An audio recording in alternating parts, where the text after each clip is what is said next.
Demandé pourquoi les gens sont forcés de vivre ainsi, et pourquoi il y en a qui sont riches et d'autres pauvres, et pourquoi il y a tant de guerres. Pour trouver les réponses à ces questions, il va falloir remonter bien loin dans le temps, jusqu'au Moyen-Âge. Allons voir comment les gens vivaient à cette époque-là.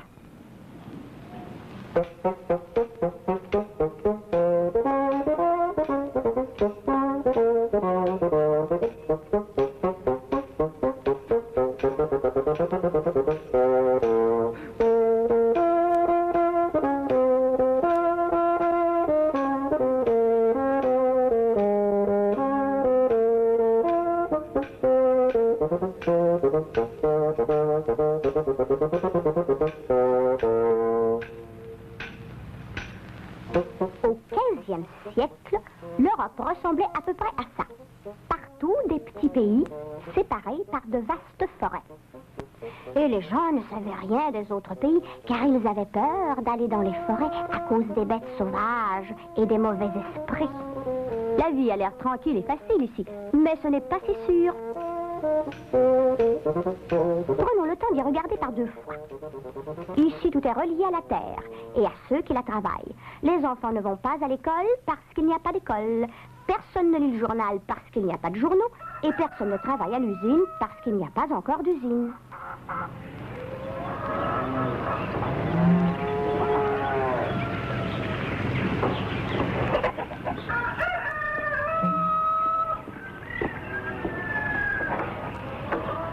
En fait, il n'y a que la terre et les paysans qui travaillent dans les champs. Et les artisans au village qui font des charrues, des outils, bâtissent des maisons. Et puis, bien sûr, il y a le seigneur qui vit dans son château. Et le prêtre qui prêche dans l'église. Les paysans et les artisans doivent tout faire. La nourriture, les vêtements, tout ce qui est nécessaire pour vivre.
Le seigneur et le curé, eux, ils ne font rien. Et pourtant, ils mangent, ils boivent, ils s'habillent et vivent mieux que tous les autres des alentours. Comment est-ce possible? C'est facile. Le seigneur et le curé sont propriétaires de toute la terre. Et ils s'enrichissent parce que les paysans et les artisans, qui n'ont pas de terre, eux, sont obligés de payer des impôts et à l'église et au seigneur pour pouvoir vivre et travailler là. Ils ne paient pas en argent, mais avec ce qu'ils font. Du blé, du lait, des chaussures, des armures, tout ce qu'ils ont. Et il n'y en a pas beaucoup qui osent se révolter. Oh, quel diable emporte tout ça? Ça ne peut plus continuer ainsi. Qu'est-ce que j'entends? Qu'est-ce que j'entends? Remets ce sac sur ton dos. Aïe, aïe, aïe, aïe, oh. Je vais te donner une leçon que tu n'oublieras pas de sitôt, paysan. Qu'est-ce que tu penses que tu es en train de faire, hein? Grouille! Grouille! Il y a des impôts à payer. Plus vite que ça! Dépêche-toi, plus vite, plus vite! Mais Jean, est-ce que mes yeux me trompent? Tu ne veux plus travailler, mon fils? Ne sais-tu pas que Dieu a mis l'homme sur la terre pour qu'il gagne son pain à la sueur de son front? Si tu ne travailles pas, mon fils, tu vas aller tout droit en enfer. Et là, tu vas souffrir et tu seras torturé dans les flammes pour toute l'éternité.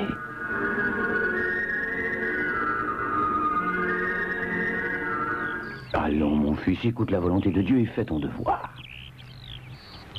Il est bien évident que cette société est divisée en classes. D'un côté, il y a les paysans et les artisans qui ne possèdent pas de terre, et de l'autre, le seigneur et le curé à qui tout appartient.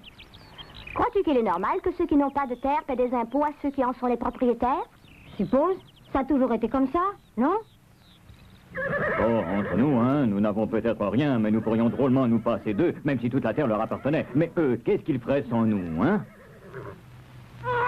Mon propre grand-père, c'était un rebelle. L'année avait été très mauvaise. Et nous n'avions plus rien à manger. Et il disait à tout le monde dans le village que nous devrions arrêter de payer des impôts. Eh oui, et où ça nous amenait? Les soldats du Seigneur l'ont pendu haut et court. Et le prêtre a dit qu'il irait en enfer. Mais naturellement qu'il faut qu'ils nous paient des impôts. Ce sont nos terres. Ils ne s'imaginent tout de même pas y rester comme ça sans rien nous donner en trop, sale paysan. Cette terre a appartenu à mon propre père, à mon grand-père, à mon arrière-grand-père, à la grand-mère de mon arrière-grand-père. C'est la volonté de Dieu qu'il y ait des riches et qu'il y ait des pauvres. Car à celui qui est riche, il sera donné plus. Et à celui qui est pauvre, il sera pris même ce qu'il a. Et si Dieu ordonne aux pauvres de nous payer des impôts, qu'il en soit fait selon sa volonté.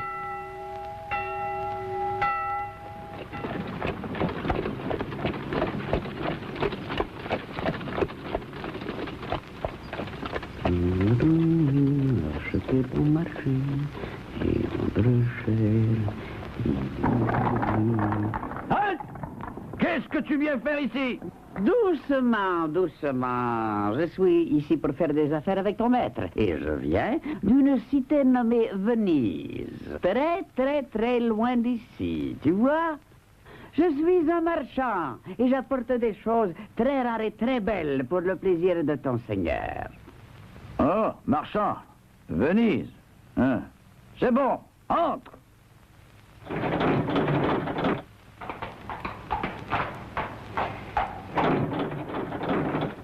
Et maintenant, regardez bien ce que j'ai à vous offrir. Des vraies merveilles. Vous voyez, ceci, on appelle ça du poivre. Et c'est très bon pour enlever le mauvais goût du porc de l'année passée. Et ce n'est pas tout. Jetez-moi un coup d'œil là-dessus. Magnifique. On peut voir à travers. Attention, s'il vous plaît. Attention, c'est très fragile, c'est du verre. Ou qu'est-ce qu'on pourrait lui donner en échange? Eh bien, nous avons des œufs, du beurre, du miel. Ou peut-être que vous aimeriez mieux quelques-unes des belles choses que nos artisans font au village. Et des épées, peut-être. Ou des tissus en laine, ou n'importe quoi. Ce que vous voulez. Ah, du tissu comme ça, c'est exactement ce qu'ils veulent à Venise. Quel bon marché pour moi. Si, va bene. Alors, disons que je vais prendre 10 rouleaux de ce tissu. C'est très cher, c'est très cher. Mais bon, d'accord. Mais c'est vraiment plutôt cher. Cher? Cher? Cher? Où pensez-vous que vous allez pouvoir trouver des beaux produits comme ça par ici? Oui, très bien. Alors, voilà votre tissu. Et nous gardons le verre. Regardez-moi ça. Ce gros lard qui paie ses produits de fantaisie qui viennent de Venise avec les tissus qu'il a pris aux gens du village. Et maintenant, fêtons, amusons-nous.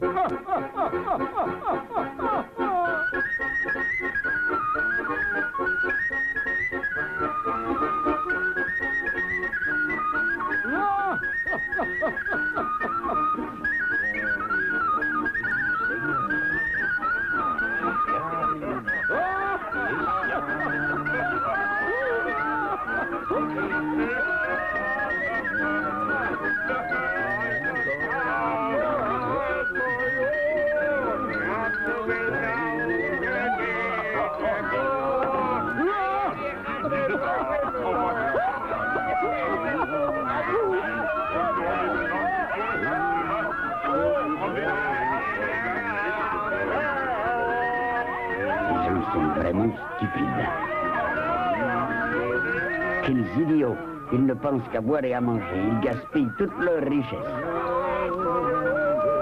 Ils ne comprennent rien aux affaires. Ils ne sont pas fins comme moi. Essayons d'en savoir plus long à propos de ce marchand.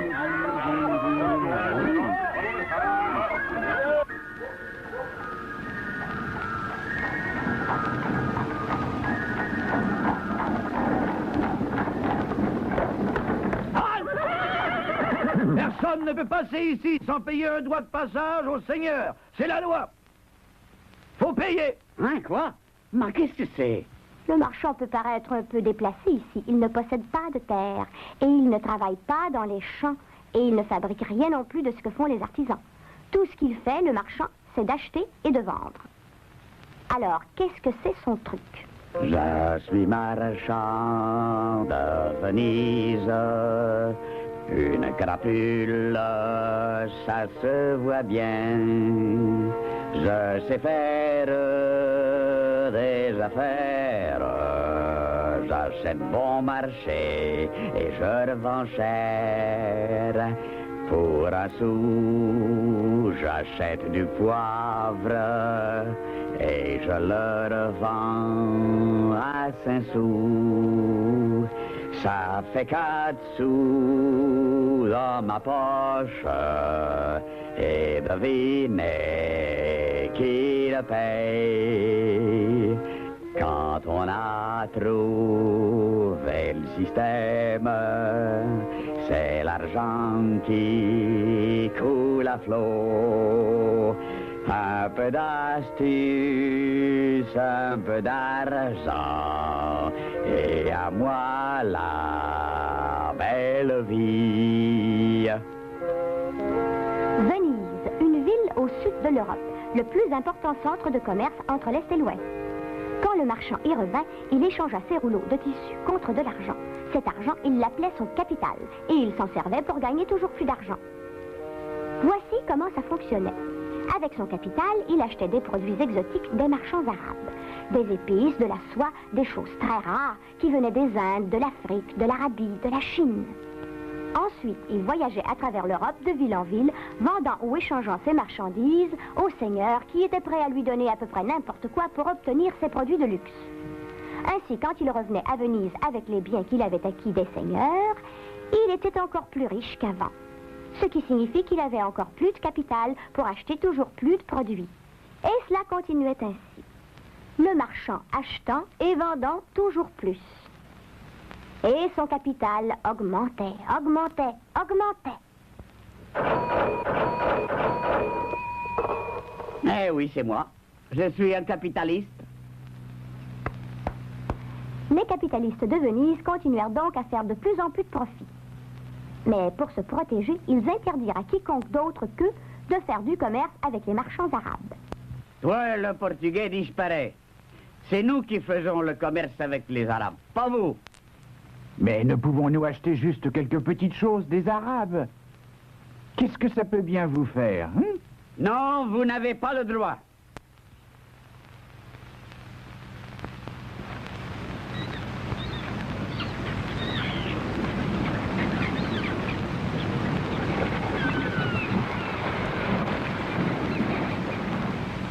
Il doit bien y avoir un moyen de se procurer toutes ces belles marchandises exotiques.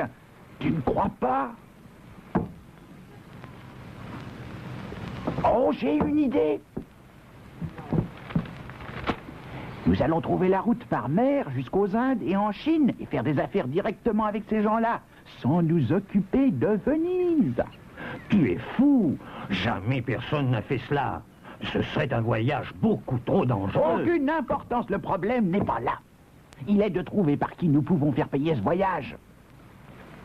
Payer? Ah, ça n'est pas un problème. Je le sais bien, moi, qui peut payer pour un tel voyage. Je le sais, je le sais, je le sais.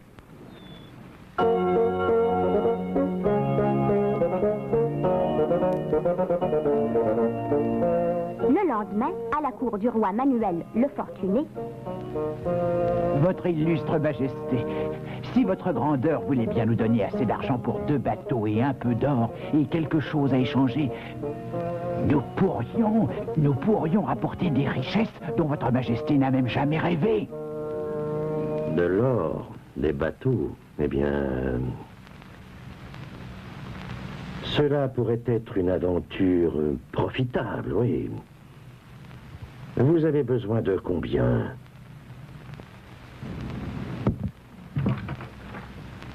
Oh, regardez-moi tout cet or, regardez. Pris aux paysans et aux artisans. Car le roi, voyez-vous, possède lui aussi des terres. Qui est le capitaine? Vasco? C'est Vasco de Gama. On dit que tous les membres de l'équipage sont des prisonniers libérés exprès pour ce voyage. Oh, bien facile de les libérer quand on sait qu'ils ne reviendront jamais.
C'est un rude voyage, mais qui ne voudrait l'entreprendre pour pouvoir raconter ce qui arriva à Vasco de Gama. Semaine après semaine, mois après mois, la mer, rien que la mer.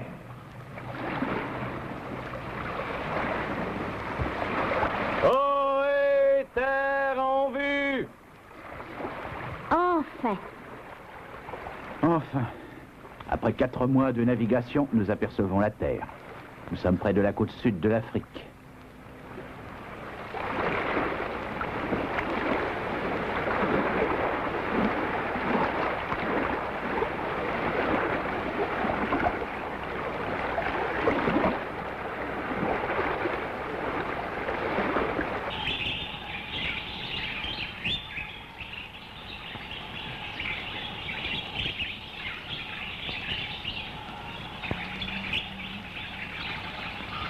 Et là-bas,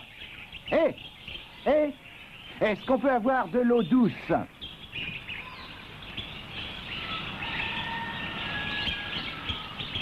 Et par la même occasion, jetez donc un petit coup d'œil sur ces belles choses que nous avons à bord.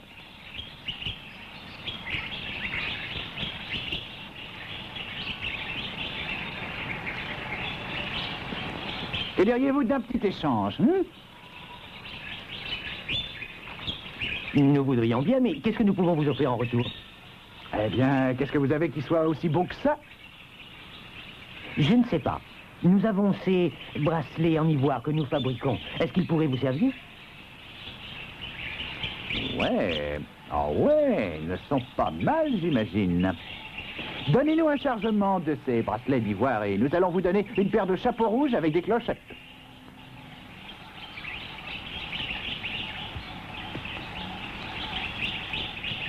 regardez bien les objets que Vasco obtient en échange. Pour fabriquer ces bracelets d'ivoire, il a fallu 10 fois plus de temps que pour faire les chapeaux.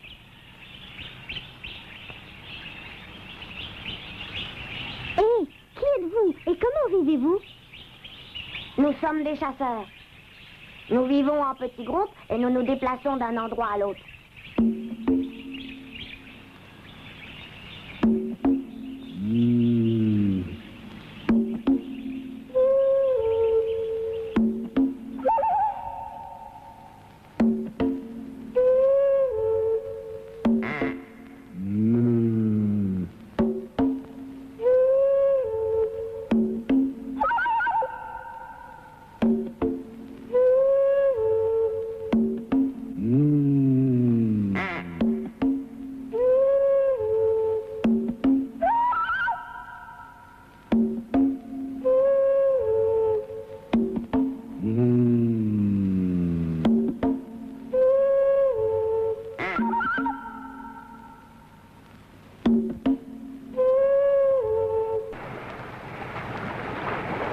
Jetons l'ancre. Des gens hospitaliers et gentils habitent ici. Nous appellerons cet endroit la terre des hommes bons.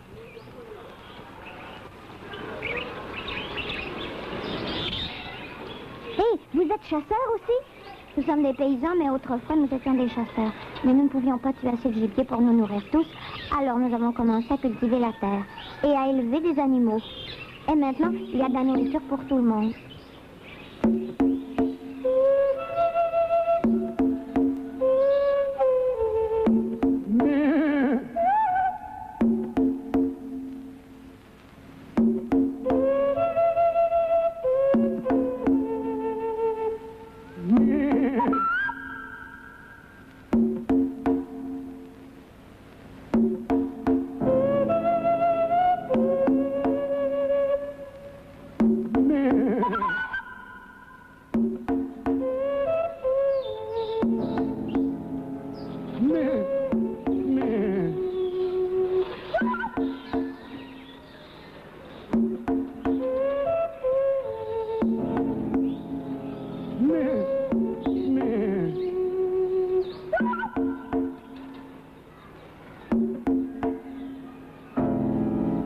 Notre chef habite dans la grande maison là-bas.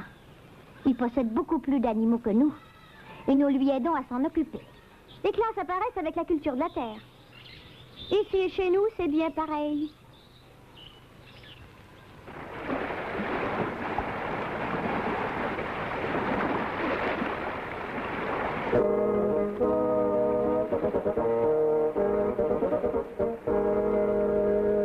Oh, hé, bateau à tribord!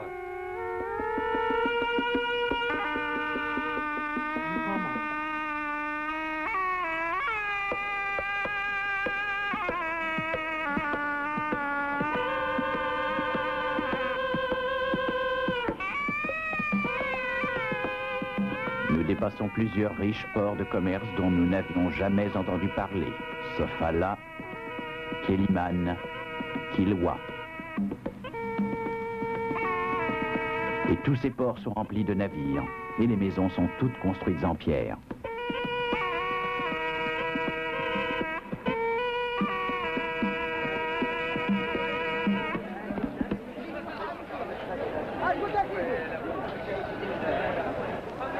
Cette ville ressemble tout à fait à une ville européenne. Ici aussi, il y a des riches et des pauvres. Hé, toi! Qui es-tu? Je suis un esclave, comme ma mère. C'est le prince. C'est lui qui nous commande. Il vit des taxes qu'il perçoit de tout le monde. Et puis il y a les marchands. Ils vendent les biens que fabriquent les artisans et des produits que les paysans apportent de la campagne.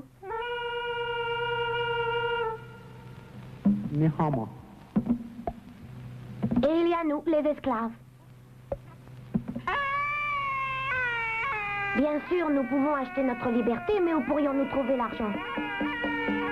Dans cette ville, les gens sont divisés en plusieurs classes différentes.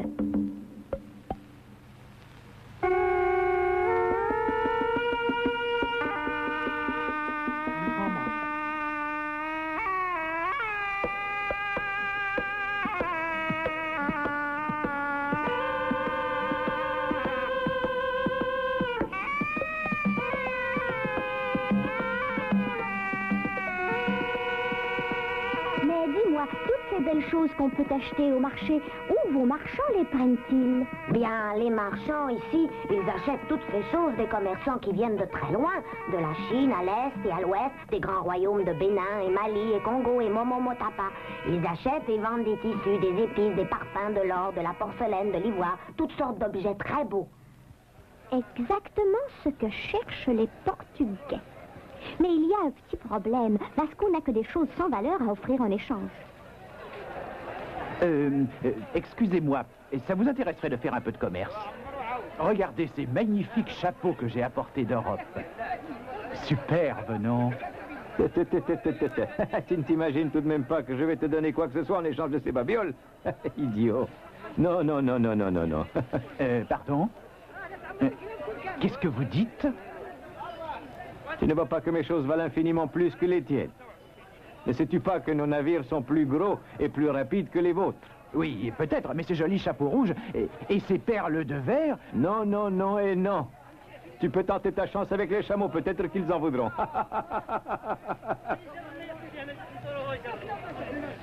Mais finalement, Vasco trouve un guide et met les voiles du côté des Indes.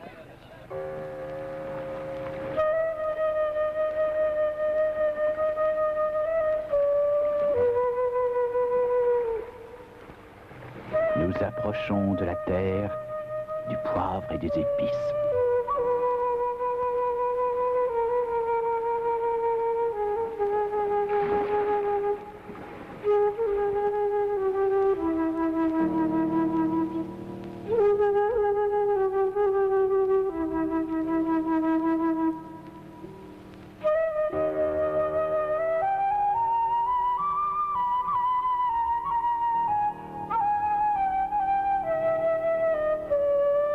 Mes hommages, votre grandeur.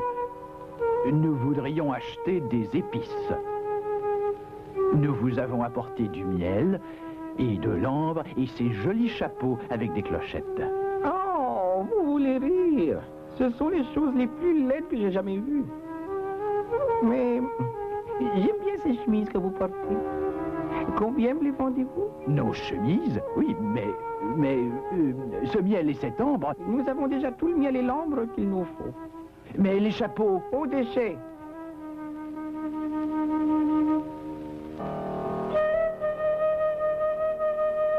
À la fin, quand même, les Portugais réussissent à mettre la main sur un peu d'épices et de poivre. Nous hissons les voiles, nous rentrons chez nous.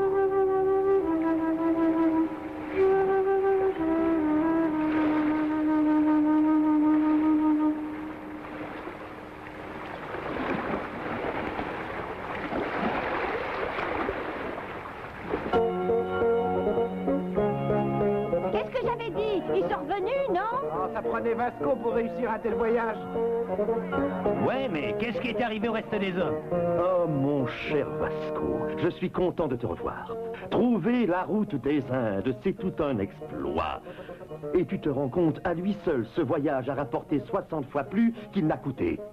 Voilà ce que j'appelle du bon travail et des bonnes affaires. Oui, oui, ça a été très profitable cette fois-ci, mais je ne pense pas que nous puissions recommencer. Nos marchandises ne les intéressent pas. Ils ont déjà 1000 fois mieux. Aucun problème. Il doit bien y avoir un autre moyen de les intéresser. Et voilà. Une fois encore, des bateaux portugais apparaissent au large des côtes de l'Afrique. Mais cette fois-ci, ils sont lourdement chargés de canons, de fusils et de soldats. Ils jettent l'ancre devant les riches ports de commerce. Et les soldats débarquent. Et tous ceux qu'ils trouvent dans les rues, ils les tuent. Et ils pillent les villes de toutes leurs richesses. Les habitants s'enfuient pour sauver leur vie.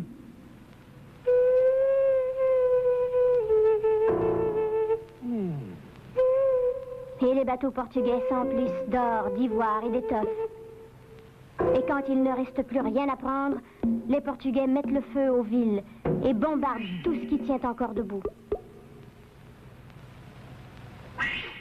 Bientôt, les riches ports de commerce qui se dressaient fièrement sur les côtes africaines ne sont plus que ruines et décombres.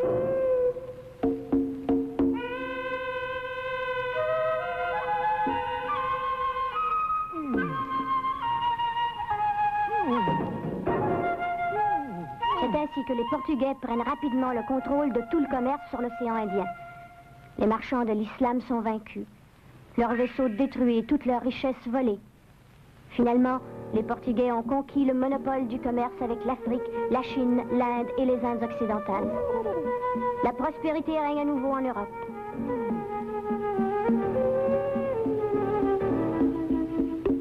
En Amérique, c'est la même chose qui se produit. Des soldats, des canons, des fusils. Des milliers d'individus sont tués. Les Portugais et les Espagnols font la conquête des vastes régions de l'Amérique du Sud et détruisent les civilisations Inca, Maya, Aztèques. Ils prennent les terres des Indiens. Ils volent leur or. Les Indiens ne peuvent pas tenir tête aux fusils et aux chevaux des Européens. Ils sont réduits en esclavage et obligés de travailler dans les mines d'or et d'argent et dans les plantations de tabac. Toute la journée, les Indiens sont forcés de travailler pour leur nouveau maître. Ceux qui ne peuvent travailler assez dur sont fouettés et battus. Beaucoup meurent d'épuisement et de faim.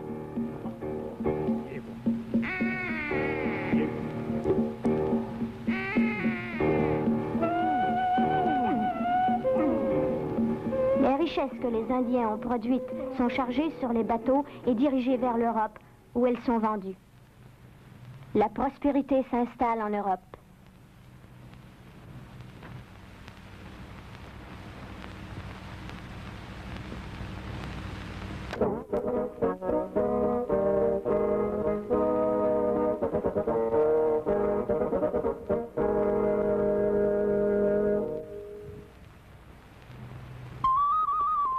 Les richesses déferlent sur toute l'Europe et des aventuriers partent sur les routes pour les vendre.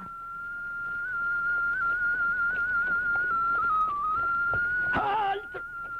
Vous êtes sur les terres du comte Sac-Afrique. Vous devez payer le droit de passage.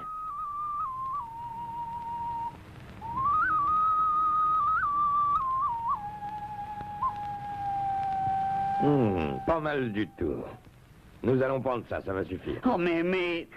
Pas de mais! Déguerpis, ou tu y laisses ta tête!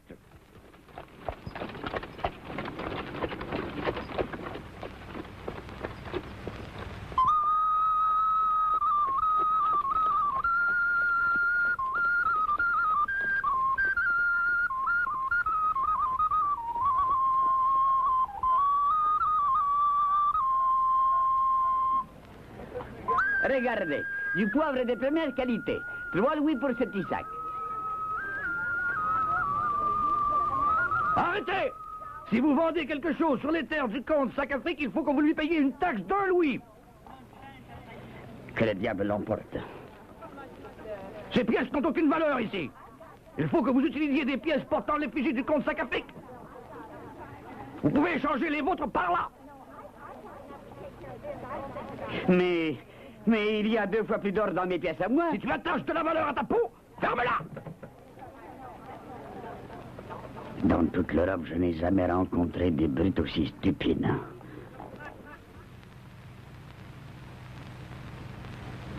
Enfin, les affaires ont quand même été bonnes aujourd'hui. J'ai dû me faire une petite fortune. S'il n'y avait pas ces maudites taxes et ces damnés soldats, ils m'empoisonnent la vie.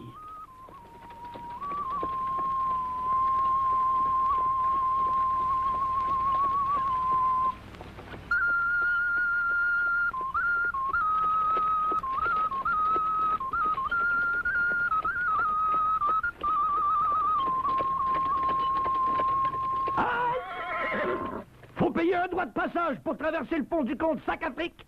Ah non, ça va faire.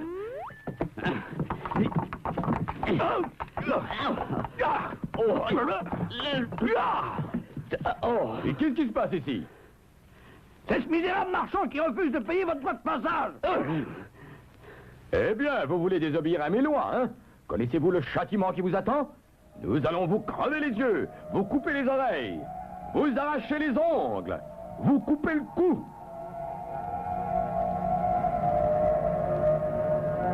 Pitié, pitié, je vais payer. Pauvre misérable! Bien, si tu te repens, je veux bien te pardonner. Paye l'amende et va-t'en.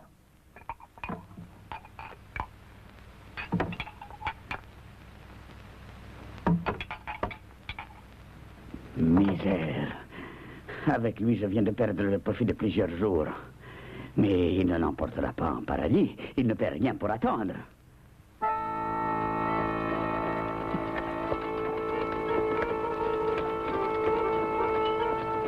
Donc, les marchands deviennent furieux. Ils doivent en finir avec ce vol au grand jour. Partout, en Angleterre, en France, au Danemark, en Hollande, c'est toujours la même histoire. Alors, dans toute l'Europe, les marchands se rassemblent et mijotent de sombres complots contre les seigneurs.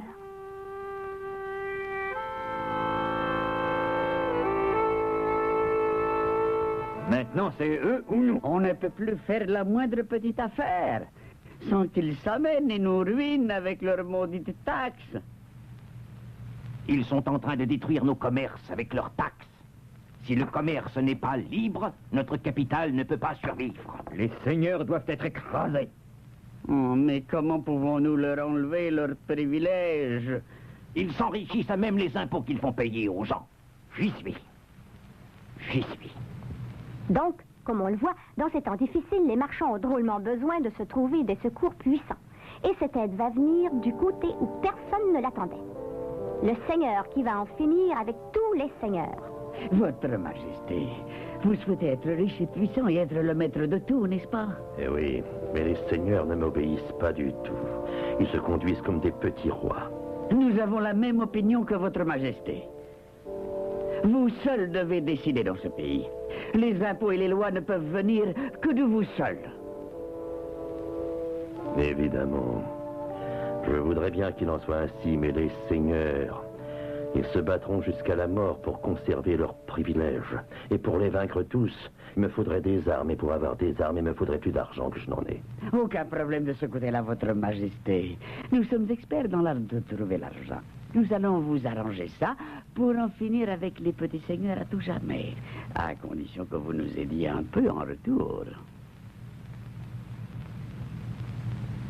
Quand les seigneurs comprirent ce que le roi et les marchands étaient en train de préparer, ils sentirent le sol se dérober sous leurs pieds. Personne ne peut me déposséder des biens que mes ancêtres ont défendus. Pas même le roi, ce maudit traître. Et les marchands et les seigneurs étaient donc furieux. Ils étaient prêts à se battre jusqu'au bout.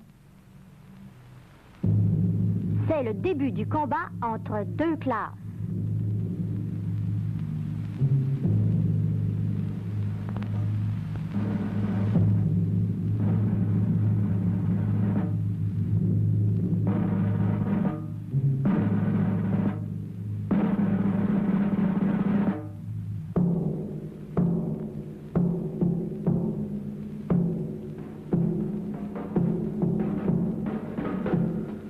De cette lutte entre la classe des seigneurs et celle des marchands dépendent plusieurs des guerres qui ont ravagé l'Europe au XVIe et au XVIIe siècle.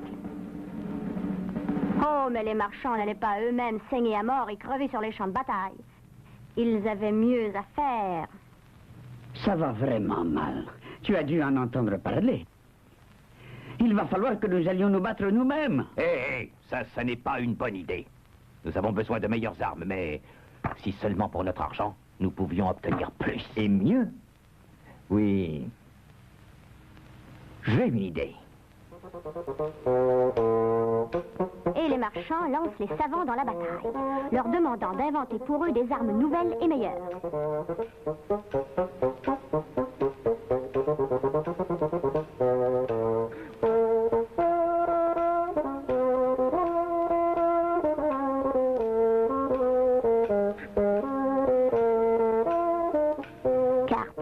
Les seigneurs, le roi a besoin de beaucoup d'armes. Et eux, les marchands, pendant qu'ils y sont, ils se mettent à vendre aussi des armes aux seigneurs. Et où les prennent-ils, ces armes? Ils les achètent des artisans dans les villes et villages.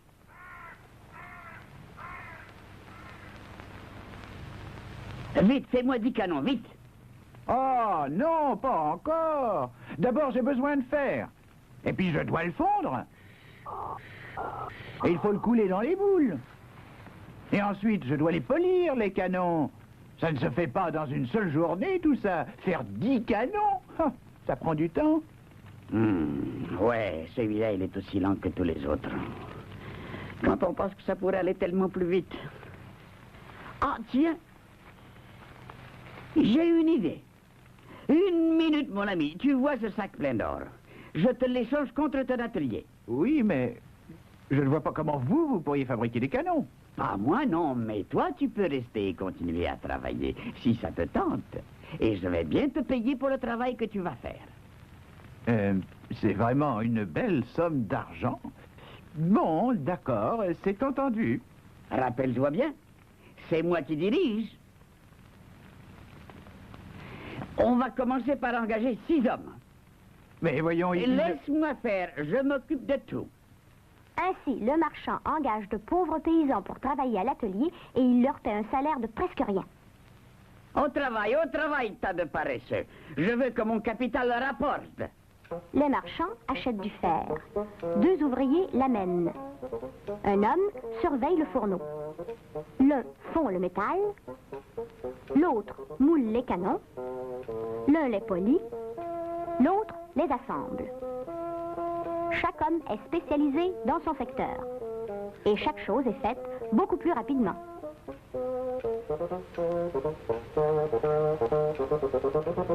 En fait, jusqu'à maintenant, le marchand ne pouvait pas vraiment être appelé capitaliste. Mais maintenant, oui, il possède les moyens de production. Tous les travailleurs de l'armurerie travaillent pour lui.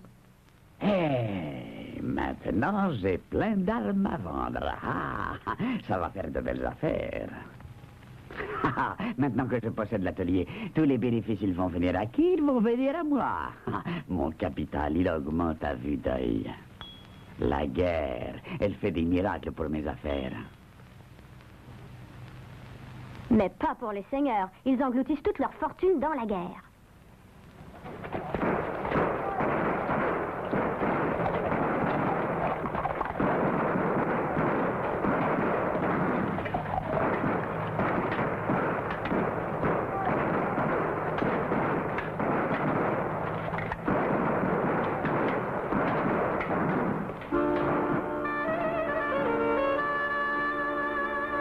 C'est supposé être une guerre entre nous et les marchands. Mais où ils sont les marchands? Je n'en vois pas un seul. Et leur sang n'est pourtant pas bleu, mais rouge comme le nôtre. Nous sommes des mercenaires. Ils nous payent pour vous combattre. Les marchands font fortune en nous vendant des armes. Et l'argent qu'ils récoltent, ils le donnent à notre ennemi principal, le roi. Nous creusons nos propres tombes. La guerre, le commerce et les ateliers rendent les marchands puissants et affaiblissent les seigneurs. C'est le commencement de la fin pour les seigneurs. Les marchands ont gagné le premier round. À bas les anciennes lois des seigneurs. Place aux lois qui nous conviennent à nous et au roi. Nous y veillerons. Nous avons déjà engagé des juges et des avocats qui sont en train d'écrire des lois nouvelles pour le pays tout entier. Tous les petits pays n'en forment désormais plus qu'un seul, et le roi seul a pouvoir de décision sur quiconque, y compris les seigneurs. Le commerce doit être libre, les seigneurs ne peuvent pas avoir d'armée personnelle. De la même manière, ils ne peuvent pas imposer de taxes aux marchands. Mais les paysans, eux, doivent toujours payer des impôts aux seigneurs. Et ceux qui n'obéiront pas aux nouvelles lois auront affaire à la milice et aux soldats du roi. Et maintenant, tout le pouvoir royal est en place. Le roi et ses soldats et ses juges et ses avocats. Et ce système de pouvoir, on l'appelle l'État.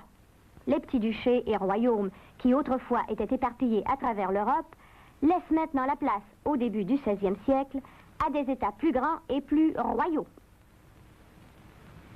Et les frontières sont déplacées et redessinées. Maintenant, les marchands peuvent commercer en toute liberté. Gloire à Dieu! Et qu'il protège l'État longtemps! Et maintenant, nous aurons les armées de l'État pour nous aider à faire de bonnes affaires en Asie et en Amérique. D'abord, ceux qui possédaient la terre détenaient le pouvoir. Maintenant, tout a changé. Les marchands se sont emparés du pouvoir, mais pour nous, ça ne change rien. Nous, les paysans et les artisans, nous n'avons gagné qu'une chose, une nouvelle classe à supporter.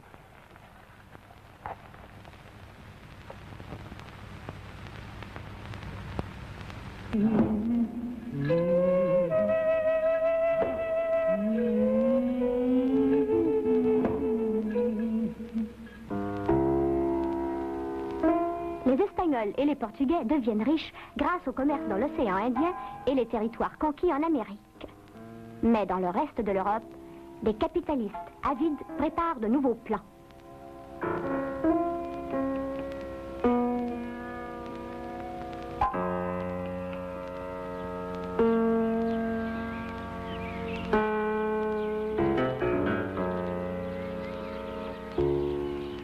Eh bien, si ce n'est pas ce bon vieux John Hawkins. Assieds-toi.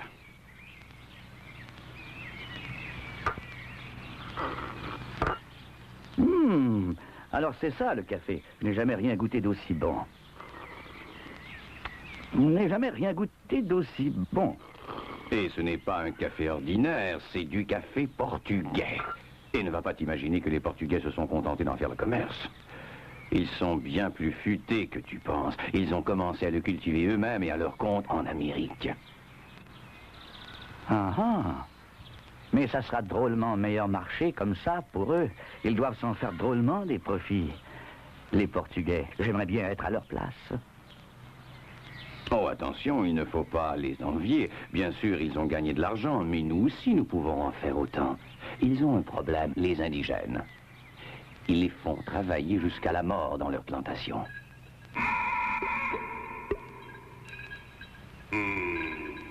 Oh! Et maintenant, ils sont prêts à payer n'importe quel prix pour avoir des esclaves. Et je sais où je peux en trouver. Et voici John Hawkins, qui allait contribuer à la ruine de l'Afrique.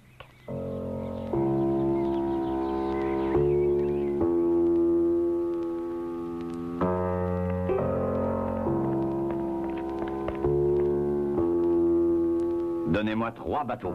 Chargez-les de gars costauds et de babioles à échanger, et je vous parie ma tête que votre investissement va vous rapporter un très beau profit.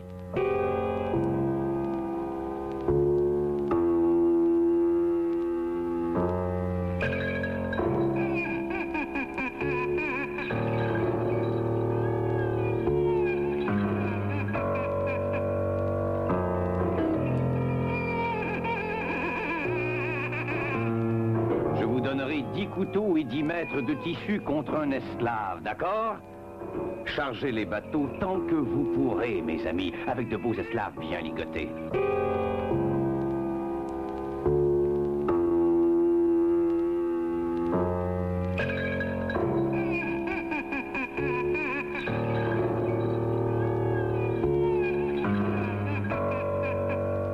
C'est bien simple, hein?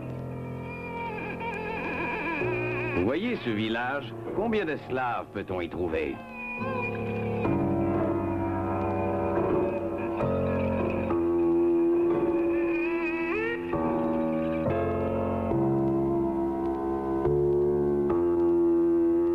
Très bien, nous en avons 300 maintenant. Déguerpissons de cette horrible côte.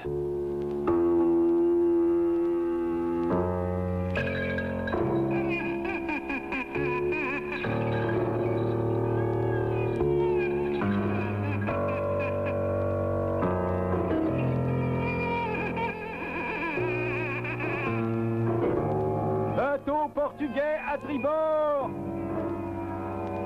C'est un bateau d'esclaves. À l'abordage, nous allons faire une belle affaire.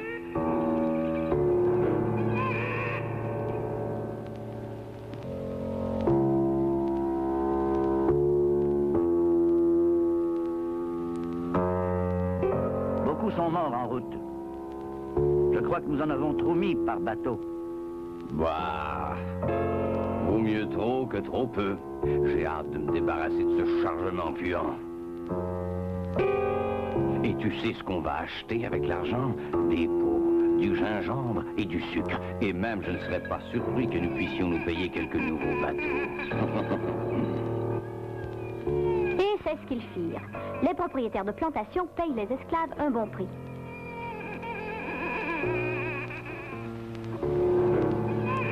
À son retour à Londres, John vend sa cargaison.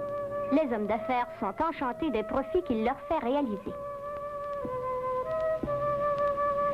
Lui-même, il devient riche. Sa Majesté la Reine Élisabeth le sacre chevalier. Sir John Hawkins. Le commerce des vies humaines prend de l'ampleur. Des bateaux d'esclaves de l'Angleterre, de la France, du Danemark, de la Hollande, de l'Espagne, du Portugal descendent la côte ouest de l'Afrique.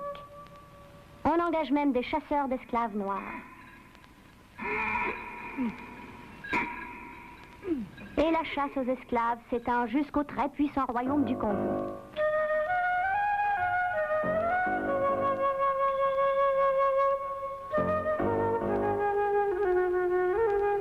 Oh, roi Afonso, les chasseurs d'esclaves ont pris mes enfants pendant qu'ils étaient en train de jouer. Ils ont pris tous les hommes dans les champs ce matin. Moi seul ai pu m'enfuir. Il n'y a plus personne dans mon village. Aidez-nous, puissant roi. Je vais voir ce que je peux faire. Il faut que je mette la main sur les chefs et les marchands de la côte.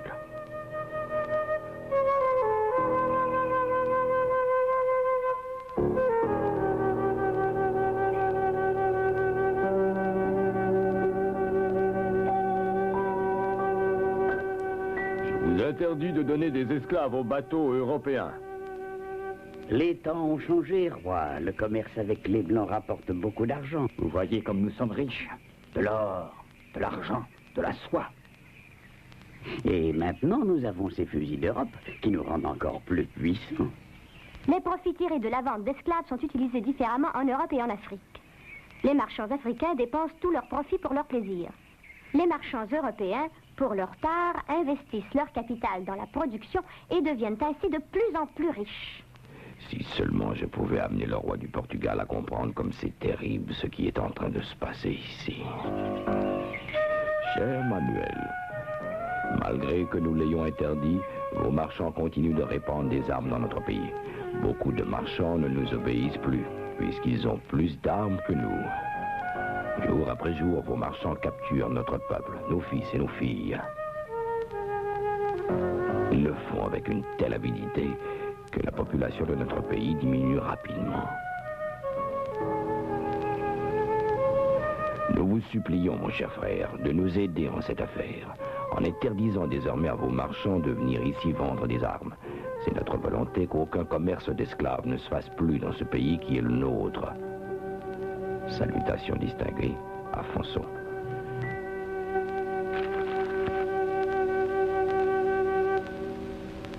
Cher Afonso, je comprends votre souci. Mais que voulez-vous? On ne peut pas se battre contre le progrès. Et après tout, n'est-ce pas, pourquoi tourner le dos au commerce, notre père à tous? D'ailleurs, j'ai moi-même quelques dettes avec les marchands. Et en fait, je n'ai aucun pouvoir pour les arrêter. Mes hommages les plus respectueux, Manuel.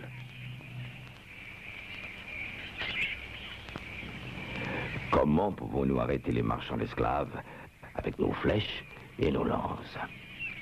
Impossible. Il nous faut des fusils. Et nous ne pouvons les trouver qu'en Europe. Prends ce tissu et cet ivoire et va à la côte l'échanger contre des fusils. Combien de fusils me donnez-vous pour ça? Pas un. Les fusils, on ne les échange que contre des esclaves. Comment faire pour nous sauver des marchands d'esclaves si pour nous défendre d'eux, il nous faut des fusils et que pour avoir des fusils, il nous faut nous vendre nous-mêmes comme esclaves? Il nous faut des balles et des fusils pour protéger nos filles et nos filles qui vivent dans la terreur, la peur et la misère. Je tourne le dos et mon enfant n'est plus là. Les Blancs l'ont pris, nous vivons dans la peur. Les jours sont sanglants et les nuits sont si noires. La loi maintenant dans la jungle, c'est de vendre des esclaves ou d'être vendus soi-même.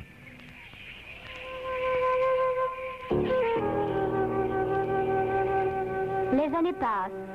Personne n'écoute plus le roi Afonso. Il n'a rien pu faire pour arrêter le commerce des esclaves. C'était trop payant. Et puis il meurt, et son puissant royaume tombe en morceaux. Tout au long de la côte ouest de l'Afrique s'installent de nouveaux ports de commerce qui ne vivent que du marché des esclaves, comme des sangsues suçant le sang de l'Afrique. Les marchands de l'Angleterre, la Hollande, la France, l'Espagne, le Portugal, le Danemark demandent toujours de plus en plus d'esclaves. 100 millions de personnes sont directement touchées par ce commerce d'esclaves. La terreur s'installe en Afrique. Les Noirs commencent à vendre eux-mêmes des gens des tribus voisines. La méfiance règne. Personne n'ose plus cultiver les champs. Ce serait extrêmement nécessaire, mais c'est trop dangereux. Car le danger rôde dans les champs. À tout moment, il faut se tenir prêt à s'enfuir. On ne fabrique plus non plus de tissus. On en obtient d'Europe à meilleur marché. Ce commerce florissant donne à l'Europe de plus en plus de prospérité, tandis qu'à l'Afrique, il apporte la syphilis, l'alcoolisme, la violence et le christianisme.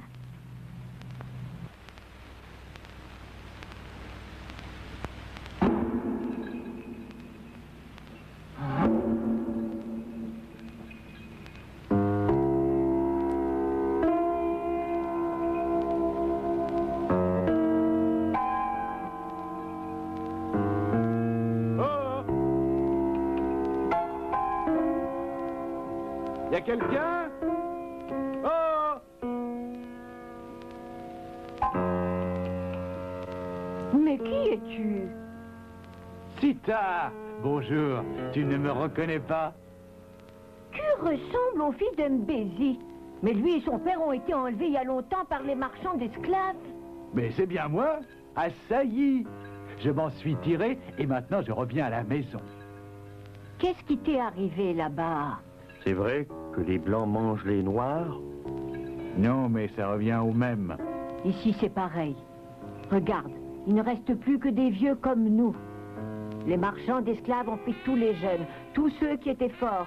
Il n'y a plus que nous ici, des vieux sur le point de mourir. Mais qu'est-ce qu'ils vous ont fait après vous avoir attrapés?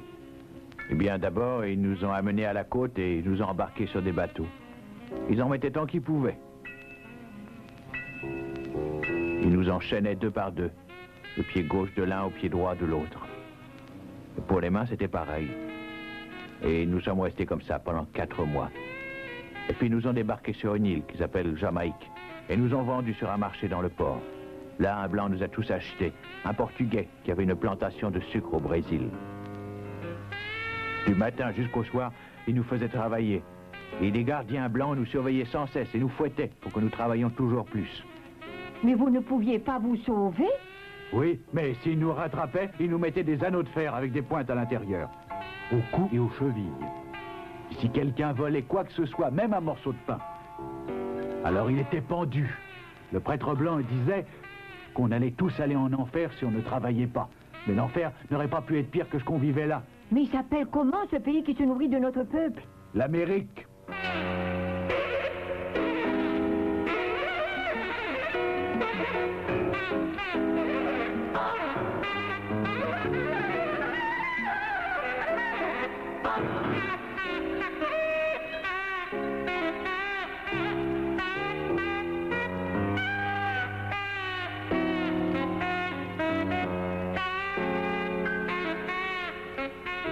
Attendez, un jour les esclaves vont briser leurs chaînes. Ceux qui possédaient des esclaves et leurs gardiens avaient toujours peur de nous. Ils avaient peur pour leur vie. La nuit, de navigation, nous apercevons la terre. Nous sommes près de la côte sud de l'Afrique.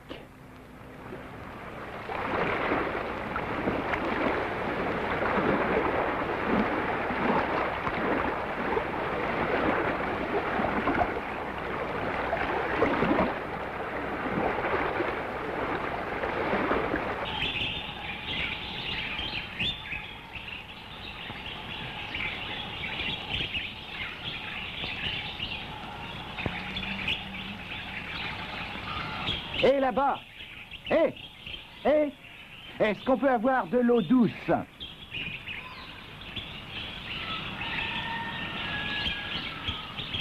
Et par la même occasion, jetez donc un petit coup d'œil sur ces belles choses que nous avons à bord.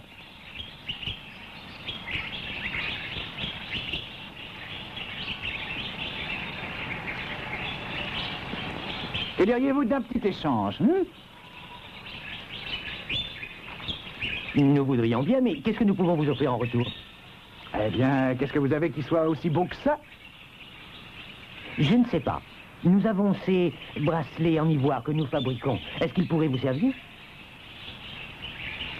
Ouais, ouais, ils ne sont pas mal, j'imagine. Donnez-nous un chargement de ces bracelets d'ivoire et nous allons vous donner une paire de chapeaux rouges avec des clochettes.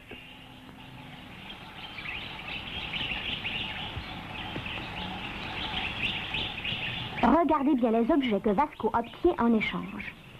Pour fabriquer ces bracelets d'ivoire, il a fallu 10 fois plus de temps que pour faire les chapeaux.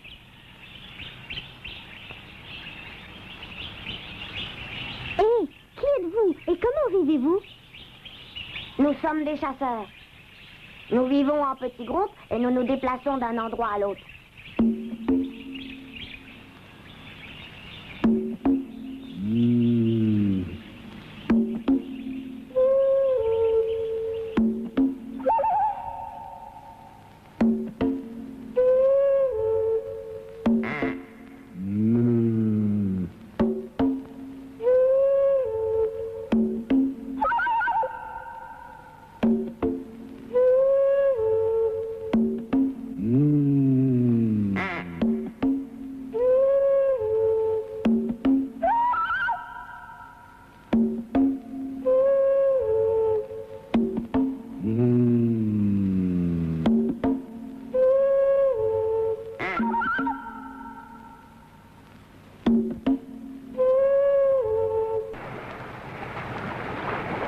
Jetons l'ancre. Des gens hospitaliers et gentils habitent ici. Nous appellerons cet endroit la terre des hommes bons. Et ils ne travaillent pas dans les champs. Et il ne fabrique rien non plus de ce que font les artisans. Tout ce qu'il fait, le marchand, c'est d'acheter et de vendre. Alors, qu'est-ce que c'est son truc? Je suis marchand de Venise, une crapule, ça se voit bien. Je sais faire des affaires, j'achète bon marché et je revends cher. Pour un sou, j'achète du poivre et je le revends à 5 sous. Ça fait 4 sous dans ma poche et devinez qui le paye. Quand on a trouvé le système, c'est l'argent qui coule à flot. Un peu d'astuce, un peu d'argent, et à moi la belle vie. Venise, une ville au sud de l'Europe, le plus important centre de commerce entre l'Est et l'Ouest. Quand le marchand y revint, il échangea ses rouleaux de tissu contre de l'argent. Cet argent, il l'appelait son capital, et il s'en servait pour gagner toujours plus d'argent. Voici comment ça fonctionnait. Avec son capital, il achetait des produits exotiques des marchands arabes. Des épices, de la soie, des choses très rares qui venaient des Indes, de l'Afrique, de l'Arabie, de la Chine. Ensuite, il voyageait à travers l'Europe de ville en ville, vendant ou échangeant ses marchandises aux seigneurs qui étaient prêts à lui donner à peu près n'importe quoi pour obtenir ses produits de luxe. Ainsi, quand il revenait à Venise avec les biens qu'il avait acquis des seigneurs, il était encore plus riche qu'avant. Ce qui signifie qu'il avait encore plus de capital pour acheter toujours plus de produits. Et cela continuait ainsi. Le marchand achetant et vendant toujours plus. Et son capital augmentait, augmentait, augmentait. Eh oui, c'est moi. Je suis un capitaliste. Les capitalistes de Venise continuèrent donc à faire de plus en plus de profit. Mais pour se protéger, ils interdirent à quiconque d'autre qu'eux de faire du commerce avec les marchands arabes. Toi, le Portugais disparaît. C'est nous qui faisons le commerce avec les Arabes, pas vous. Mais ne pouvons-nous acheter juste quelques petites choses des Arabes? Qu'est-ce que ça peut bien vous faire, hein? Non, vous n'avez pas le droit.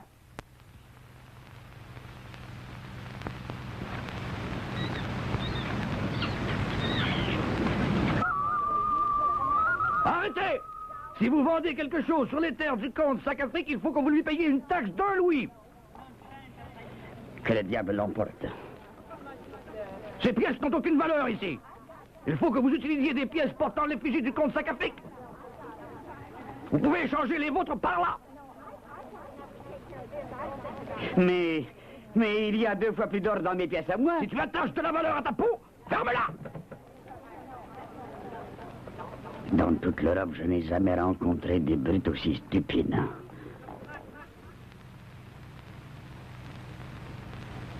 Enfin, les affaires ont quand même été bonnes aujourd'hui.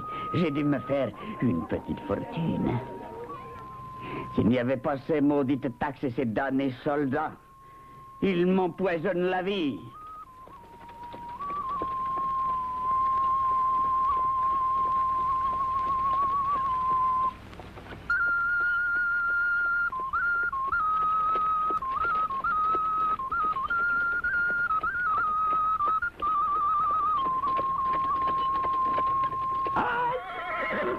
Faut payer un droit de passage pour traverser le pont du comte Sac-Afrique. Ah non, ça va faire.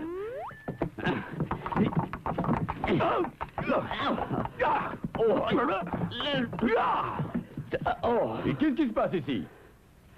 C'est ce misérable marchand qui refuse de payer votre droit de passage.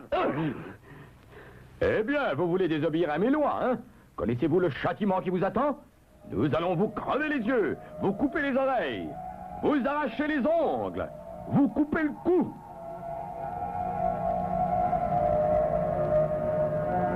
Pitié, pitié. Je vais payer. Pauvre misérable! Bien, si tu te repens, je veux bien te pardonner. Paye l'amende et va-t'en.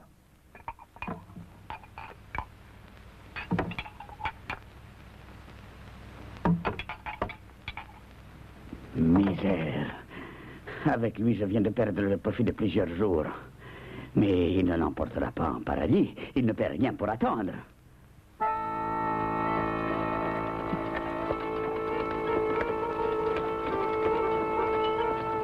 Donc, les marchands deviennent furieux. Ils doivent en finir avec ce vol au grand jour. Partout, en Angleterre, en France, au Danemark, en Hollande, c'est toujours la même histoire. Alors, dans toute l'Europe, les marchands se rassemblent et mijotent de sombres complots contre les seigneurs.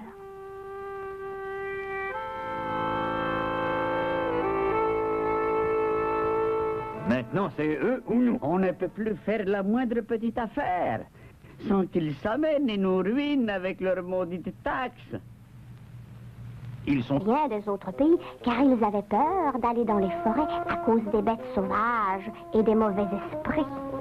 La vie a l'air tranquille et facile ici, mais ce n'est pas si sûr. Prenons le temps d'y regarder par deux fois. Ici, tout est relié à la terre et à ceux qui la travaillent. Les enfants ne vont pas à l'école parce qu'il n'y a pas d'école. Personne ne lit le journal parce qu'il n'y a pas de journaux. Et personne ne travaille à l'usine parce qu'il n'y a pas encore d'usine.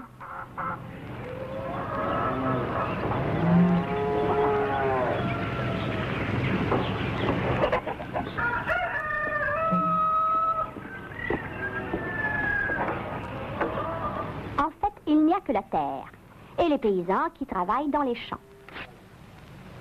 Et les artisans au village qui font des charrues, des outils, bâtissent des maisons. Et puis, bien sûr, il y a le seigneur qui vit dans son château. Et le prêtre qui prêche dans l'église. Les paysans et les artisans doivent tout faire. La nourriture, les vêtements, tout ce qui est nécessaire pour vivre.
Le seigneur et le curé, eux, ils ne font rien. Et pourtant, ils mangent, ils boivent, ils s'habillent et vivent mieux que tous les autres des alentours. Comment est-ce possible?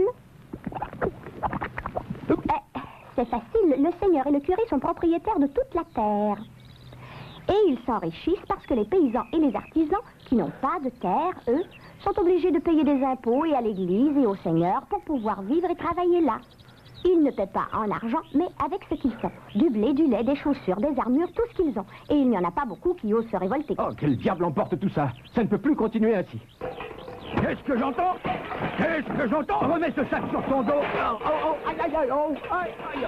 Personne ne peut passer ici sans payer un droit de passage au seigneur. C'est la loi. Faut payer. Hein, quoi? Mais qu'est-ce que c'est? Le marchand peut paraître un peu déplacé ici. Il ne possède pas de terre. Et il ne travaille pas dans les champs. Et il ne fabrique rien non plus de ce que font les artisans. Tout ce qu'il fait, le marchand, c'est d'acheter et de vendre. Alors, qu'est-ce que c'est son truc? Je suis marchand de Venise, une crapule, ça se voit bien. Je sais faire des affaires, j'achète bon marché et je revends cher. Pour un sou, j'achète du poivre et je le revends à 5 sous. Ça fait 4 sous dans ma poche et devinez qui le paye. Quand on a trouvé le système, c'est l'argent qui coule à flot. Un peu d'astuce, un peu d'argent, et à moi la belle vie. Venise, une ville au sud de l'Europe, le plus important centre de commerce entre l'Est et l'Ouest. Quand le marchand y revint, il échangea ses rouleaux de tissu contre de l'argent. Cet argent, il l'appelait son capital, et il s'en servait pour gagner toujours plus d'argent. Voici comment ça fonctionnait. Avec son capital, il achetait des produits exotiques des marchands arabes. Des épices, de la soie, des choses très rares qui venaient des Indes, de l'Afrique, de l'Arabie, de la Chine. Ensuite, il voyageait à travers l'Europe de ville en ville, vendant ou échangeant ses marchandises aux seigneurs qui étaient prêts à lui donner à peu près n'importe quoi pour obtenir ses produits de luxe.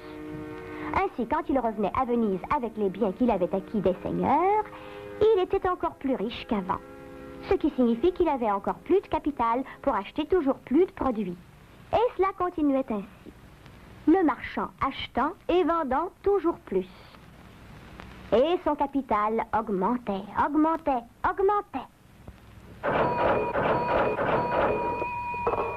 Eh oui, c'est moi. Je suis un capitaliste. Les capitalistes de Venise continuèrent donc à faire de plus en plus de profit. Mais pour se protéger, ils interdirent à quiconque d'autre qu'eux de faire du commerce avec les marchands arabes. Toi, le Portugais disparaît. C'est nous qui faisons le commerce avec les Arabes, pas vous. Mais ne pouvons-nous acheter juste quelques petites choses des Arabes?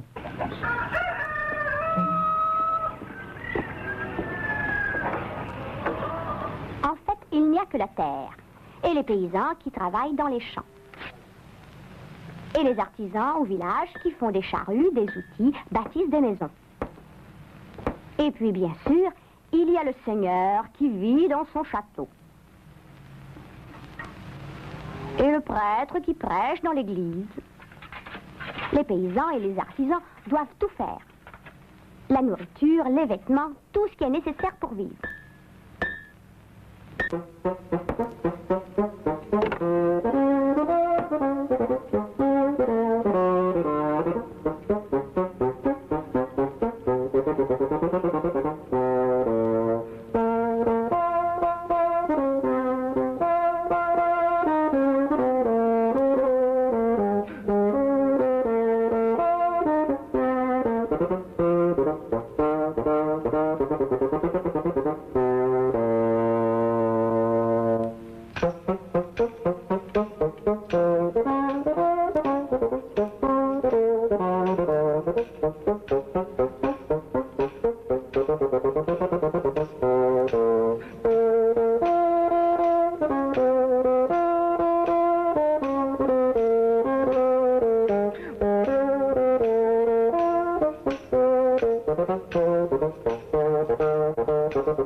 Le seigneur et le curé, eux, ils ne font rien. Et pourtant, ils mangent, ils boivent, ils s'habillent et vivent mieux que tous les autres des alentours. Comment est-ce possible? C'est facile. Le seigneur et le curé sont propriétaires de toute la terre. Et ils s'enrichissent parce que les paysans et les artisans, qui n'ont pas de terre, eux, sont obligés de payer des impôts et à l'église et au seigneur pour pouvoir vivre et travailler là. Ils ne paient pas en argent, mais avec ce qu'ils font. Du blé, du lait, des chaussures, des armures, tout ce qu'ils ont. Et il n'y en a pas beaucoup qui osent se révolter. Oh, quel diable emporte tout ça? Ça ne peut plus continuer ainsi. Qu'est-ce que j'entends? Qu'est-ce que j'entends? Remets ce sac sur ton dos. Oh, oh, oh, aïe, aïe, aïe, oh, aïe, aïe, oh. Je vais te donner une leçon que tu n'oublieras pas de sitôt, paysan. Qu'est-ce que tu penses que tu es en train de faire, hein? Grouille! Grouille! Il y a des impôts à payer. Plus vite que ça! Dépêche-toi, plus vite, plus vite! Mais Jean, est-ce que mes yeux me trompent? Tu ne veux plus travailler, mon fils? Ne sais-tu pas que Dieu a mis l'homme sur la terre pour qu'il gagne son pain à la sueur de son front? Si tu ne travailles pas, mon fils, tu vas aller tout droit en enfer. Et là, tu vas souffrir et tu seras torturé dans les flammes pour toute l'éternité. Le puissant royaume tombe en morceaux. Tout au long de la côte ouest de l'Afrique s'installent de nouveaux ports de commerce qui ne vivent que du marché des esclaves, comme des sangsues suçant le sang de l'Afrique. Les marchands de l'Angleterre, la Hollande, la France, l'Espagne, le Portugal, le Danemark demandent toujours de plus en plus d'esclaves. 100 millions de personnes sont directement touchées par ce commerce d'esclaves. La terreur s'installe en Afrique. Les Noirs commencent à vendre eux-mêmes des gens des tribus voisines. La méfiance règne. Personne n'ose plus cultiver les champs. Ce serait extrêmement nécessaire, mais c'est trop dangereux. Car le danger rôde dans les champs. À tout moment, il faut se tenir prêt à s'enfuir. On ne fabrique plus non plus de tissus. On en obtient d'Europe un meilleur marché. Ce commerce florissant donne à l'Europe de plus en plus de prospérité, tandis qu'à l'Afrique, il apporte la syphilis, l'alcoolisme, la violence et le christianisme.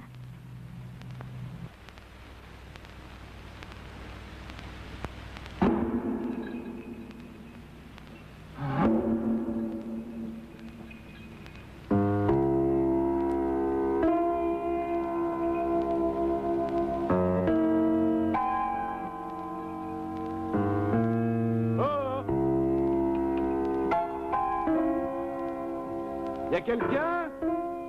Oh! Mais qui es-tu? Sita! Bonjour, tu ne me reconnais pas? Tu ressembles au fils de Mbézi. Mais lui et son père ont été enlevés il y a longtemps par les marchands d'esclaves. Mais c'est bien moi, Assailli. Je m'en suis tiré et maintenant je reviens à la maison. Qu'est-ce qui t'est arrivé là-bas? C'est vrai que les Blancs mangent les Noirs? Non, mais ça revient au même. Ici, c'est pareil. Regarde, il ne reste plus que des vieux comme nous. Les marchands d'esclaves ont pris tous les jeunes, tous ceux qui étaient forts. Il n'y a plus que nous ici, des vieux sur le point de mourir. Mais qu'est-ce qu'ils vous ont fait après vous avoir attrapés? Eh bien, d'abord, ils nous ont amenés à la côte et nous ont embarqués sur des bateaux. Ils en mettaient tant qu'ils pouvaient. Ils nous enchaînaient deux par deux, le pied gauche de l'un au pied droit de l'autre. Pour les mains, c'était pareil. Et nous sommes restés comme ça pendant 4 mois. Et puis ils nous ont débarqués sur une île qui s'appelle Jamaïque. Et nous ont vendus sur un marché dans le port. Là, un blanc nous a tous achetés. Un Portugais qui avait une plantation de sucre au Brésil. Du matin jusqu'au soir, il nous faisait travailler. Et les gardiens blancs nous surveillaient sans cesse et nous fouettaient pour que nous travaillions toujours plus. Mais vous ne pouviez pas vous sauver? Oui, mais s'ils nous rattrapaient, ils nous mettaient des anneaux de fer avec des pointes à l'intérieur. Au cou et aux chevilles. Si quelqu'un volait quoi que ce soit, même un morceau de pain, alors il était pendu. Plus dans ce pays qui est le nôtre. Salutations distinguées, Afonso.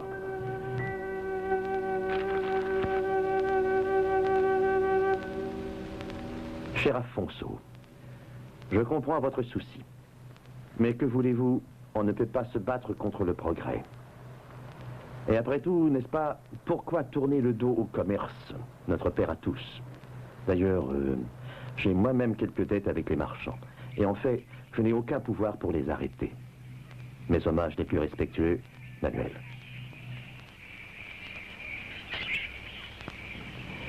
Comment pouvons-nous arrêter les marchands d'esclaves avec nos flèches et nos lances?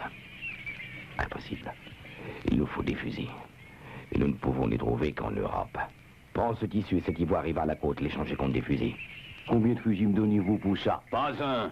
Les fusils, on ne les échange que contre des esclaves. Comment faire pour nous sauver des marchands d'esclaves si pour nous défendre d'eux, il nous faut des fusils et que pour avoir des fusils, il nous faut nous vendre nous-mêmes comme esclaves? Il nous faut des balles et des fusils pour protéger nos filles et nos filles qui vivent dans la terreur, la peur et la misère. Je tourne le dos et mon enfant n'est plus là. Les blancs l'ont pris, nous vivons dans la peur. Les jours sont sanglants et la nuit sont si noires. La loi maintenant dans la jungle, c'est de vendre des esclaves ou d'être vendu soi-même.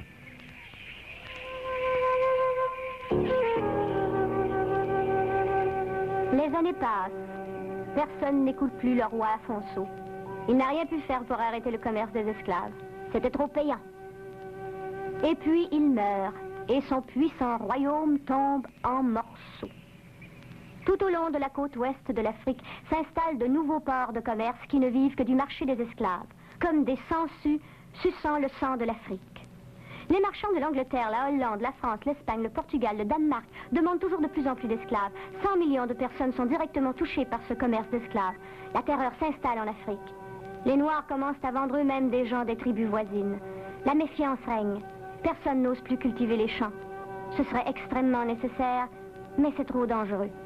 Car le danger rôde dans les champs. À tout moment, il faut se tenir prêt à s'enfuir. On ne fabrique plus non plus de tissus. On en obtient d'Europe un meilleur marché. Ce commerce florissant donne à l'Europe de plus en plus de prospérité. Bien sûr, ils ont gagné de l'argent, mais nous aussi, nous pouvons en faire autant. Ils ont un problème, les indigènes. Ils les font travailler jusqu'à la mort dans leurs plantations.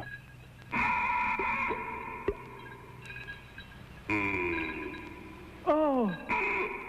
Et maintenant, ils sont prêts à payer n'importe quel prix pour avoir des esclaves. Et je sais où je peux en trouver. Et voici John Hawkins, qui allait contribuer à la ruine de l'Afrique.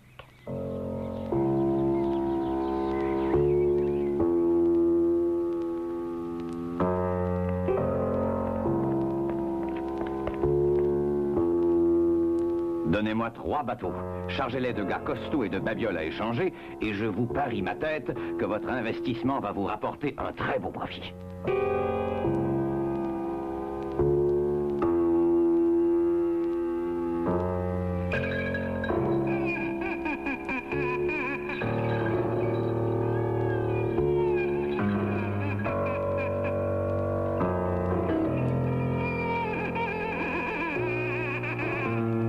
Je vous donnerai 10 couteaux et 10 mètres de tissu contre un esclave, d'accord? Chargez les bateaux tant que vous pourrez, mes amis, avec de beaux esclaves bien ligotés.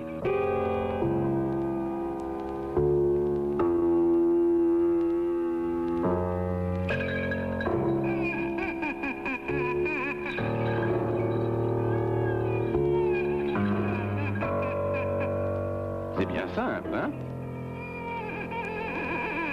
Vous voyez ce village? Combien d'esclaves peut-on y trouver?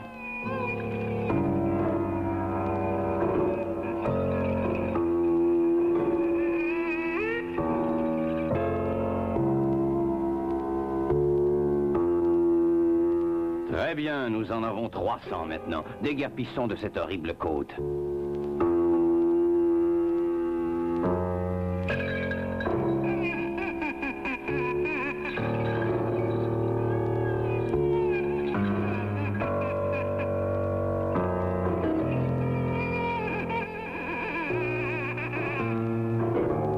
Bateau portugais à tribord! C'est un bateau d'esclaves. À l'abordage, nous allons faire une belle affaire.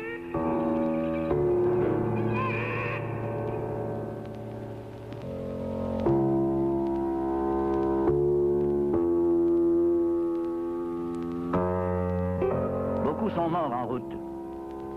Je crois que nous en avons trop mis par bateau. Bah, vaut mieux trop que trop peu. J'ai hâte de me débarrasser de ce chargement puant. Et tu sais ce qu'on va acheter avec l'argent? Où pensez-vous que vous allez pouvoir trouver des beaux produits comme ça par ici? Mais oui, très bien. Alors, voilà votre tissu. Et nous gardons le verre. Regardez-moi ça, ce gros lard qui paie ses produits de fantaisie qui viennent de Venise avec les tissus qu'il a pris aux gens du village. Et maintenant, fêtons, amusons-nous.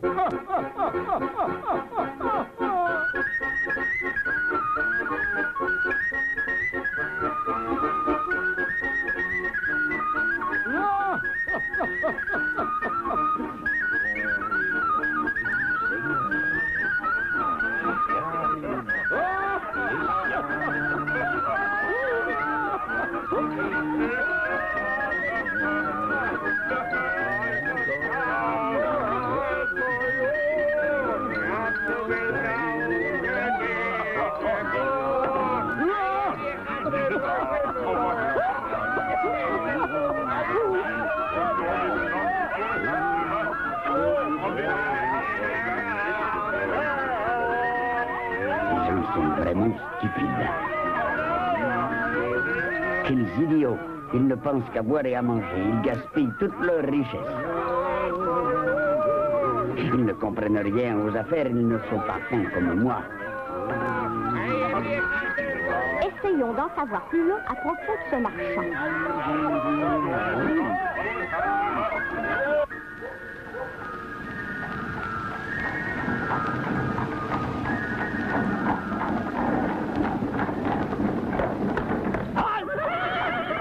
Personne ne peut passer ici sans payer un droit de passage au seigneur. C'est la loi.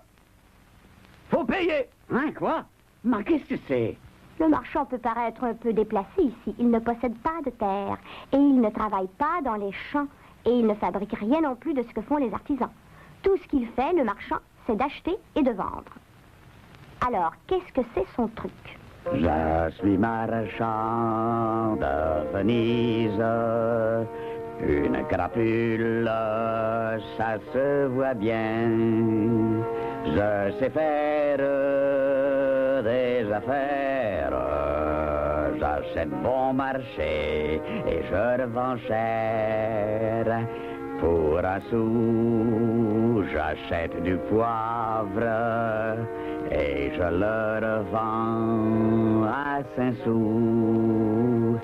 Ça fait 4 sous dans ma poche et devinez qui le paye.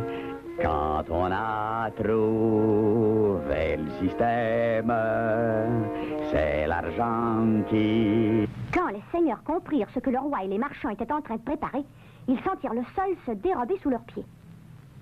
Personne ne peut me déposséder des biens que mes ancêtres ont défendus. Pas même le roi, ce maudit traître.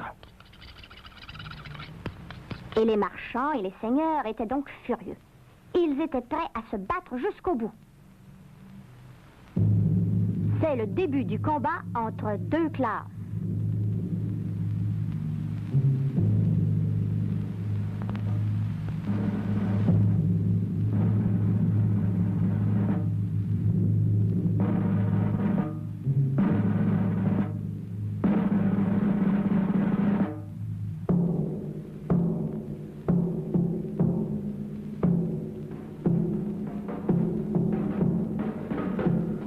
Et de cette lutte entre la classe des seigneurs et celle des marchands dépendent plusieurs des guerres qui ont ravagé l'Europe au XVIe et au XVIIe siècle. Oh, mais les marchands n'allaient pas eux-mêmes saigner à mort et crever sur les champs de bataille. Ils avaient mieux à faire. Ça va vraiment mal.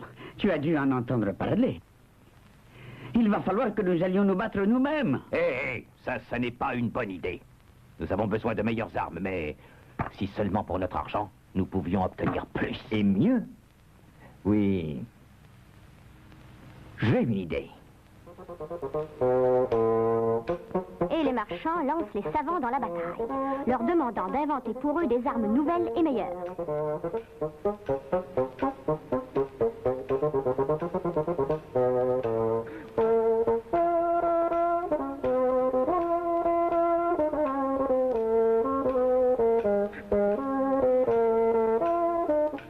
Car pour vaincre les seigneurs, le roi a besoin de beaucoup d'armes. Et eux, les marchands, pendant qu'ils y sont, ils se mettent à vendre aussi des armes aux seigneurs. Et où les prennent-ils, ces armes? Ils les achètent des artisans dans les villes et villages.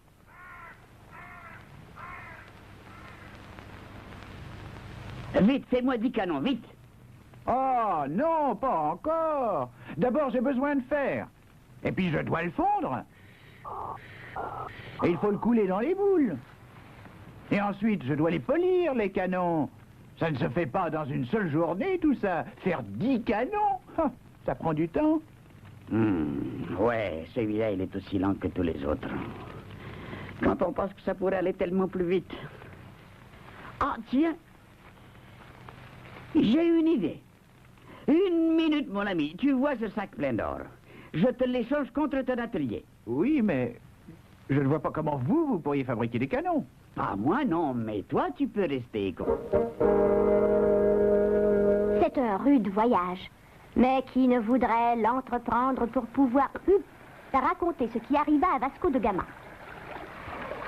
Semaine après semaine, mois après mois, la mer, rien que la mer.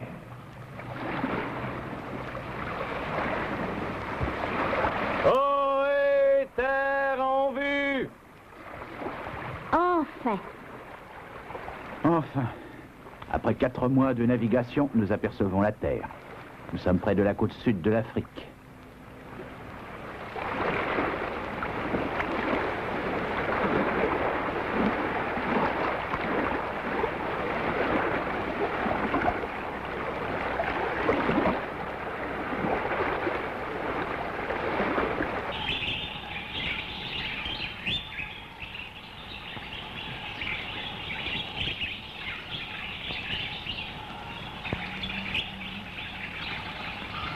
Et là-bas, est-ce qu'on peut avoir de l'eau douce?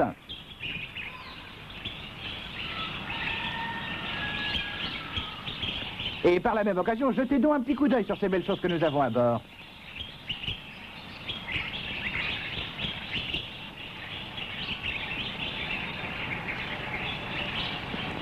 Que diriez-vous d'un petit échange, Nous voudrions bien, mais qu'est-ce que nous pouvons vous offrir en retour? Eh bien, qu'est-ce que vous avez qui soit aussi bon que ça? Je ne sais pas. Nous avons ces bracelets en ivoire que nous fabriquons. Est-ce qu'ils pourraient vous servir? Ouais, ouais, ils ne sont pas mal, j'imagine. Donnez-nous un chargement de ces bracelets d'ivoire et nous allons vous donner une paire de chapeaux rouges avec des clochettes.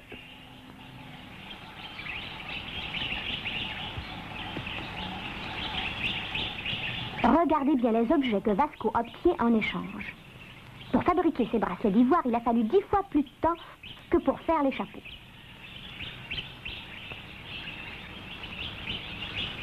Hé, qui êtes-vous et comment vivez-vous? Nous sommes des chasseurs. Nous vivons en petits groupes et nous nous déplaçons d'un endroit à l'autre.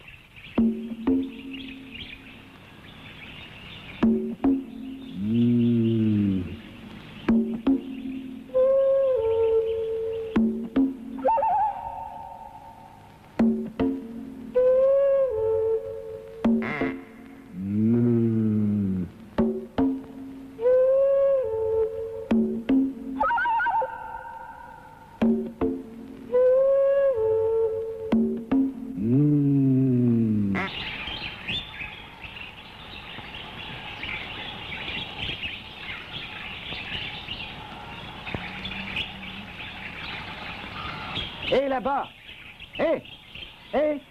est-ce qu'on peut avoir de l'eau douce?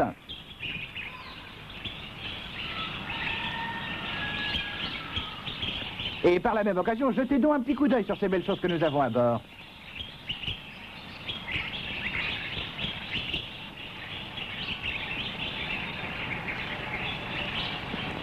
Que diriez-vous d'un petit échange, Nous voudrions bien, mais qu'est-ce que nous pouvons vous offrir en retour? Eh bien, qu'est-ce que vous avez qui soit aussi bon que ça? Je ne sais pas. Nous avons ces bracelets en ivoire que nous fabriquons. Est-ce qu'ils pourraient vous servir? Ouais, ouais, ils ne sont pas mal, j'imagine. Donnez-nous un chargement de ces bracelets d'ivoire et nous allons vous donner une paire de chapeaux rouges avec des clochettes.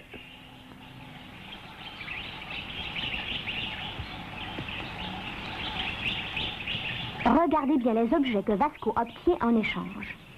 Pour fabriquer ces bracelets d'ivoire, il a fallu 10 fois plus de temps que pour faire les chapeaux.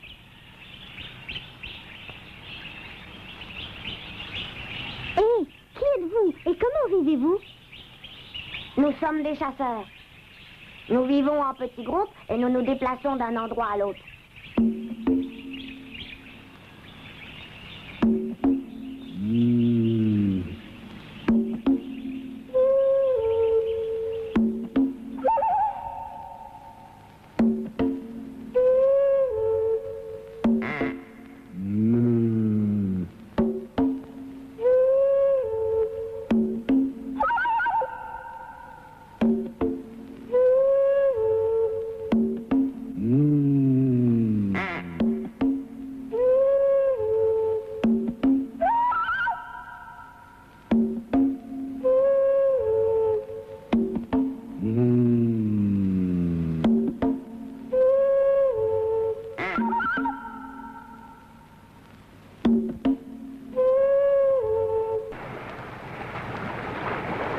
Jetons l'ancre.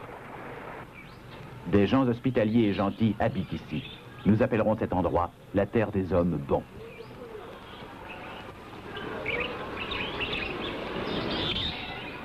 Hé, vous êtes chasseurs aussi? Nous sommes des paysans, mais autrefois nous étions des chasseurs. Mais nous ne pouvions pas tuer assez de gibier pour nous nourrir tous, alors nous avons commencé à cultiver la terre et à élever des animaux. Et maintenant, il y a de la nourriture pour tout le monde.